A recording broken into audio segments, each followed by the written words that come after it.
welcome to my humble abode. And I'm going to be reacting to influencers who died trying to go viral. And of course, this is by Chilling Scares. And if you want to watch this without me yapping, go ahead, check out his channel down below in the description. And yeah, with that, let's get to watching. On the 8th of November 2017, Chinese daredevil Wu Yangning climbed the 62-story Huayuanhua Center building in Changsha, China to record another one of his roof-topping challenge videos, not knowing that this one was going to be his last. Wu started his career working as a film extra and stuntman for low-budget productions, trying to break into the entertainment industry. Bro, stunt people are fucking crazy, dude. It is a tough thing to break into, but that would be so freaking epic. Imagine getting to travel and then do just a bunch of stunts for work. That'd be epic. Fortunately, while he was good at his job, he struggled to earn a living from these jobs, forcing him to look elsewhere. So he turned to the internet and started posting daredevil roof-topping videos on Chinese platforms like Huashan and Weibo. Roof-topping, for those who don't know, is an extreme form of urban exploration. Participants climb on top of tall structures like skyscrapers, bridges, and cranes and record themselves doing dangerous stunts around the edges. Alright, y'all don't have to go this far. Y'all don't have to go this far, alright? Like, damn, at least put like a thing on you, like a rope, and like tie it to your back or something. God damn. Usually without any safety equipment like a harness or a safety net. Yeah, the draw of these videos lies in the constant, ever-present risk that a single slip or misstep could be fatal. But Wu needed to stand out if he wanted to make a career out of it. So he took things a step further. Instead of just posting videos about sitting or standing close to the edges, Wu posted stunts like riding a Segway right up to the edge, hanging from the ledges, and doing pull-ups until he was close to muscle failure. This allowed him to gain an audience from the get-go, giving him the confidence to continue down this path. Over the years, he posted more than 500 videos and live streams to various platforms and managed to earn over 1 million followers on Weibo alone.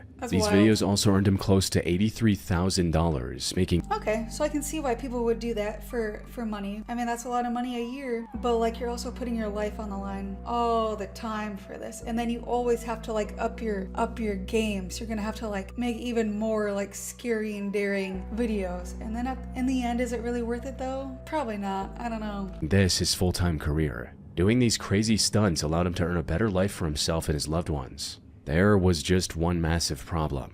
Creating viral stunts for an online audience means the creator can never slow down. Each video has to be crazier than the last one or the audience becomes bored and moves on. That's what I said. The problem is if you already start high, you're gonna have to go higher to get more followers and viewers and to even maintain the viewers. And if you go lower, people are just gonna be like, we've seen this before, like this isn't you. This is worse than you've done like previously. So you're then kind of just like stuck on like a loop of trying to go like higher and higher and higher, and then ultimately it's going to be your demise, leaving them without an income. However, the crazier the stunt is, the more likely it is to turn lethal. Sadly, that's exactly what happened with Wu in November 2017. He came across a competition promising $15,000 to the video that went the most viral. Wu needed this money to pay for his mother's medical expenses and wanted to save the rest for his wedding. So, on the morning of November 8th, he climbed to the roof of the Huayuanhua Center building to film the most jaw-dropping stunt yet. Most people aren't allowed to climb to the very top of these buildings, so Wu likely had to free climb his way from the outside as well, adding life-threatening risk to this challenge before the camera even began rolling. He's gonna get After reaching the roof, he set up his tripod and began recording, and started lowering himself over the edge. First the right leg, and a few seconds later, the left. However, instantly something was not right. He looked like he was struggling to hang on and had to readjust his grip multiple times. He was potentially already exhausted from the free climb to the top. But he didn't really have the time to rest before someone from the building management might notice him and escort him back down. So he went ahead with the stunt anyway, proceeding to do the pull-ups he was most well known for. The plan was to pull himself back up to safety after the third pull-up.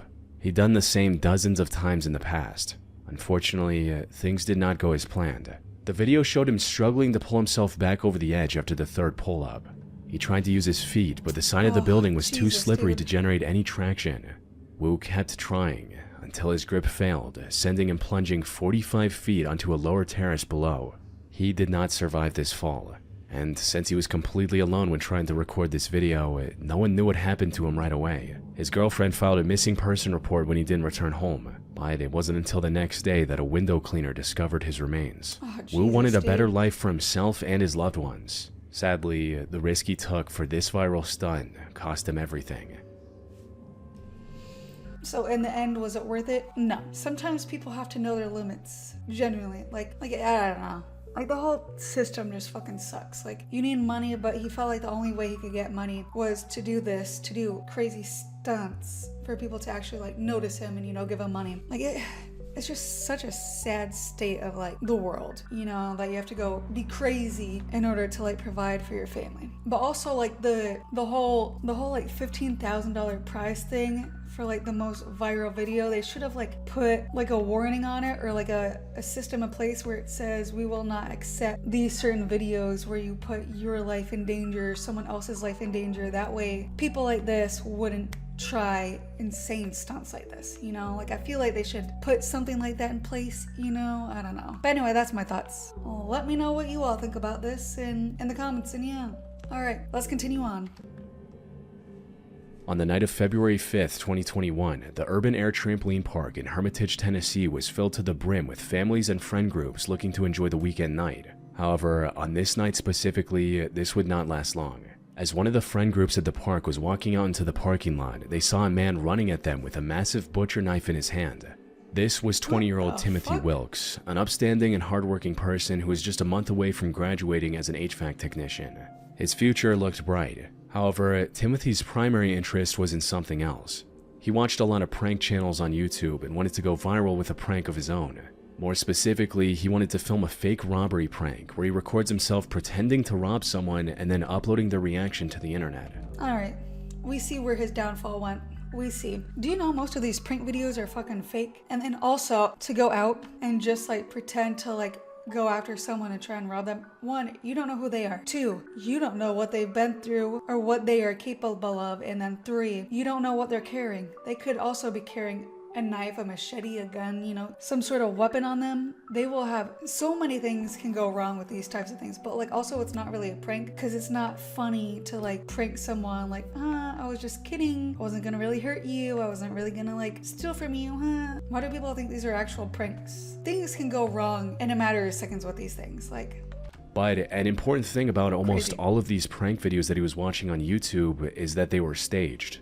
9 times out of 10, the person being pranked already knows about the whole thing and is only acting terrified for the camera. What the fuck I said? Timothy either didn't know this crucial detail, or he knew but wanted to make his prank more authentic.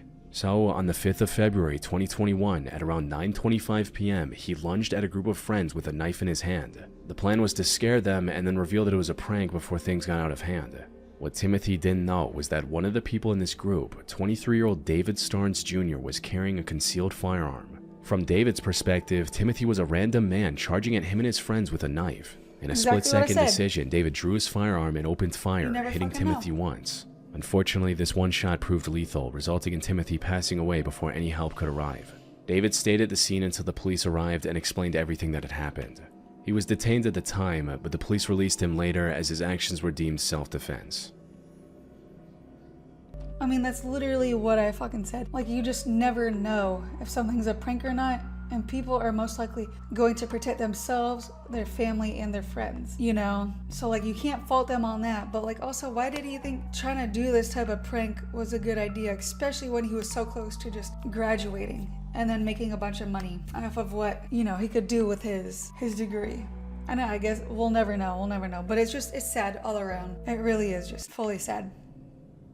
On June 26, 2017, 20-year-old YouTuber Mona Lisa Prez made a post on Twitter stating, "Me and Pedro are probably going to shoot one of the most dangerous videos ever. His idea, not mine."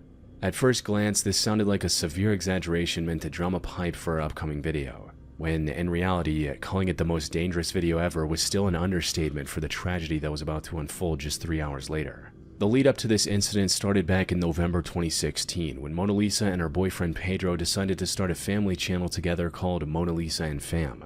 This channel mostly consisted of vlogs of the two of them doing various challenges and going on adventures together. Normal, inoffensive. What's wrong with family channels, man? Family channels are cute and they're actually they're nice and they're wholesome, alright? There's nothing wrong with them. You don't gotta go all crazy for them, you know? Family channel content. And while none of these videos went viral, they were still gaining consistent views, allowing the couple to gain thousands of subscribers by mid-2017. However, Pedro wanted to take his online career to the next level. The plan was to create a new channel called Damn It Boy, featuring daring stunts unlike anything the internet had seen before. He even had a clear vision for the direction of this content. everything gonna I'm be gonna like be some showing Jackass you guys on my channel, type you guys thing? are gonna be saying, "Damn it, boy." But unlike his family channel that was growing at a steady pace, Pedro wanted this channel to have good momentum from the get-go. He interesting. wanted his first video to go mega viral. And to do that, he wanted to upload the most dangerous and death-defying stunt he could think of. So after much deliberation, this was the idea he came up with. The point of this video is, I really just want to see Jesus Christ. if a 50 caliber bullet can go through a book. I'm sure you could just Google that and it would say yes. Do you really need to like do that to know? You can just Google it. So, the ultimate test to see if this 50 caliber bullet will go through a book is, I'm just not gonna just set it and just shoot it. No, I'm going to stand behind it. And more. What a dummy, bro. Like okay, if you look on YouTube right now, there's a bunch of channels that do this exact same shit where they like see if like different kinds of bullets can go through things, or like how many like plates, books, like plastic things does it take to like stop a bullet, and those things go viral. But the person's not standing at the end of it. They just kind of like show it and then count how many, because it's safer that way, and you can make more videos that way because you'll be alive to do it. So you don't need to be all this like daredevil stuff, you know? Mona Lisa is going to shoot it.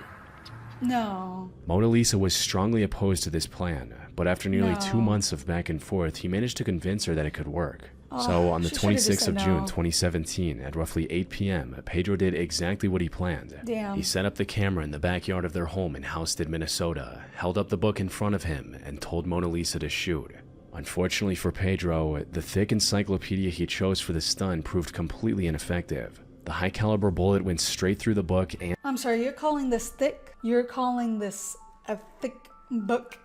This is actually pretty thin-sized book for this big-ass bullet, alright? You didn't think that thing was gonna go straight through it? Bruh, alright. Obviously, this wasn't thought out properly, and unfortunately, it ended up taking his life. So, if you're unsure, and you're like, you know what, I wanna make a YouTube video out of this, do Google it first. Google it first, it could save your life.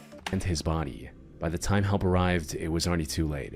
Pedro passed away in front of 30 witnesses from around the neighborhood who came running after hearing the Jesus gunshot, Christ. including his 3-year-old daughter. What made this situation even more heartbreaking was the fact that Mona Lisa was also pregnant with their second child. She was taken into custody and later pleaded guilty to second-degree manslaughter. However, the court understood her tragic situation and sentenced her to only 6 months in prison rather than the up to 15-year sentence that second-degree manslaughter usually carries. I mean, again, she should have just said no and told him that was a dumb ass idea. And you had a 3-year-old daughter and a baby on the way and you still chose to do this? Oh, God, that's so fucking sad and heartbreaking. I can't even imagine what that little girl went through to know what her father just fucking died by her own mother's hands. Like, not on purpose, obviously, but like, it's just heartbreaking all the way around.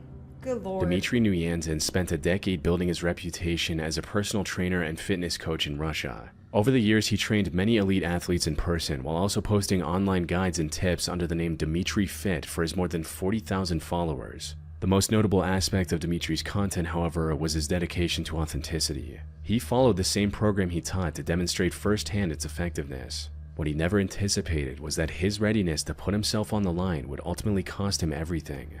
It began in September 2025 when Dmitry announced a challenge to deliberately gain at least 55 pounds or 25 kilograms and then lose it all using his own training and dietary regimen. He also put a roughly $100 reward for any viewer who could lose 10% of their body weight by the end of 2025.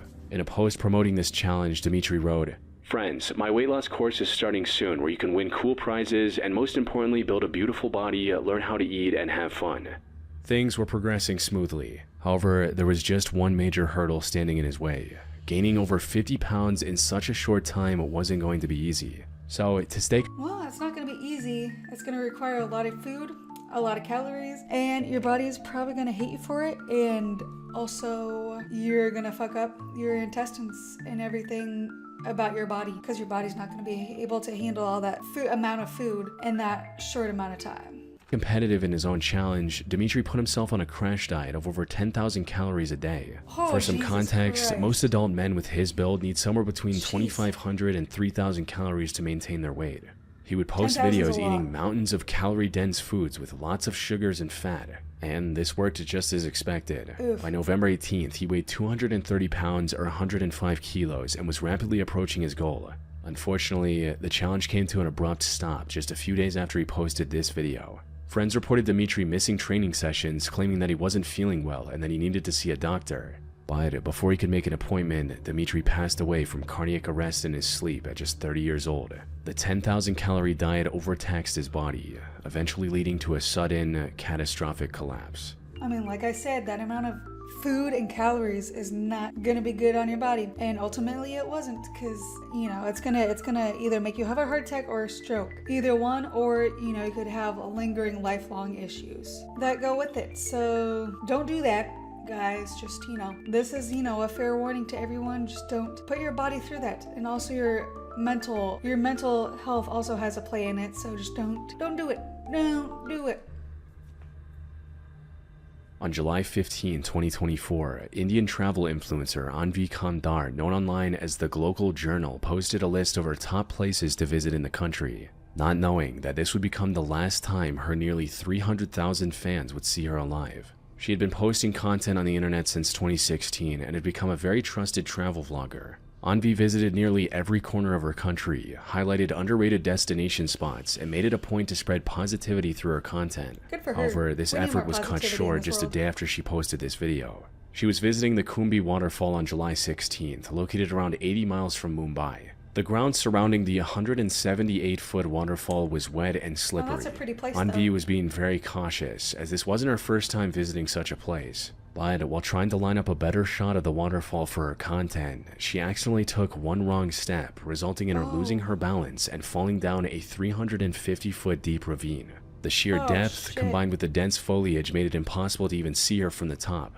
The rocky, slippery terrain also prevented anyone from rushing to her rescue. Oh, that's- When rescuers not arrived, good. 6 of them rappelled down using ropes, while 50 others assisted them That's not from the good. top.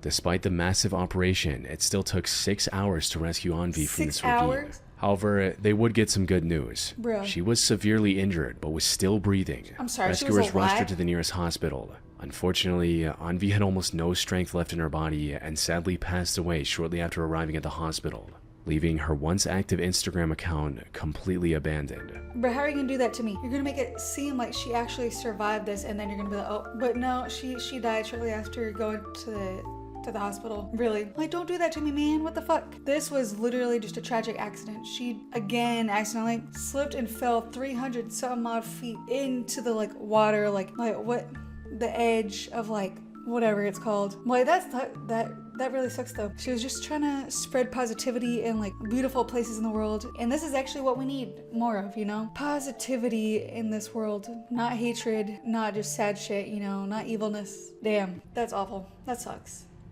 Castilla-La Mancha is the tallest bridge in all of Spain, making it a somewhat popular destination for thrill seekers. Many daredevils have climbed to its top in the past, and 24-year-old British influencer Lewis Stevenson was attempting to do the same. Lewis was a rooftopper that made a name for himself posting breathtaking pictures of his many different climbs to his Instagram account. He arrived at the bridge on the morning of October 13, 2024 with I mean, that bridge already doesn't look safe because it's already like slanted and tilted. Why would you climb up that? That shit already looks like it's about to fall down. one of his friends and God began damn. climbing. His friend went ahead and Lewis followed. It was a brutal, monotonous climb. Thankfully, things started off as expected, with the two steadily Yeah, making their no, way up thank the you. service I would ladder never do and that. nearly reaching the top. But before they could reach the safe platform up top, tragedy struck. It's unclear what exactly happened. The damp weather may have made a step dangerously slippery, or Lewis might have simply missed a step and stumbled. In either case, the outcome was the same. Lewis lost his grip and plummeted over 630 feet back to the base of the climb.